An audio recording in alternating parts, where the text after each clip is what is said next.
Now I invite మన అచ్చమైన తెలుగమ్మాయి, అందం అభినయం మన తెలుగమ్మాయి శ్రీ గౌరీప్రియ గారిని స్టేజ్ మీదకి ఆహ్వానిస్తున్నాను. అందరికీ నమస్కారం. ముందుగా ఇక్కడికి వచ్చిన ప్రెస్ అండ్ మీడియా అందరికీ థ్యాంక్ యూ సో మచ్. మా సినిమాని ఆ ఫస్ట్ గ్లిమ్స్ సంవత్సరం క్రితం రిలీజ్ అయిన గ్లిమ్స్ అప్పటి నుంచి మీరు మా సినిమాని ఎంకరేజ్ చేస్తూనే ఉన్నారు. So thank you so much. ఇంకో వారంలో మా సినిమా మీ అందరి ముందు రాబోతుంది. ఖచ్చితంగా మీ ఎంకరేజ్మెంట్ మాకు ఇంకా అవసరం. అండ్ కిరణ్ గారు, wishing you a very very happy birthday. Thank you so much for being an amazing co-star. GP గారు, వన్ స్మాల్ క్వశ్చన్. ఎస్, మీరు ఈ చెన్నై లవ్ స్టోరీ షూట్ చేస్తున్నప్పుడు ఏ సీన్ మీకు చాలా హార్డ్ హిట్టింగ్ అనిపించింది?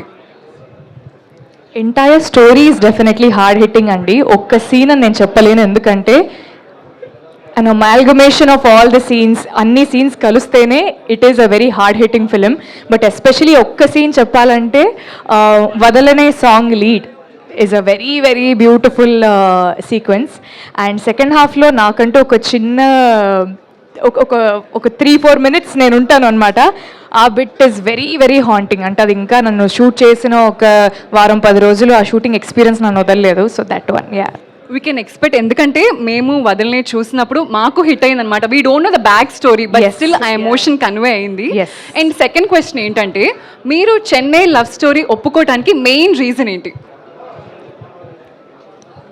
అంటే నాకు ఎందుకు ఒప్పుకోకూడదని ఒక్క రీజన్ కూడా కనపడలేదు. అదే రీజన్, అంతే.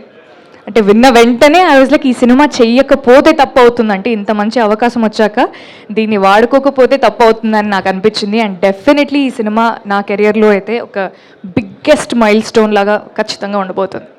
We all wishing you all the very best. Thank you so much. Thank you.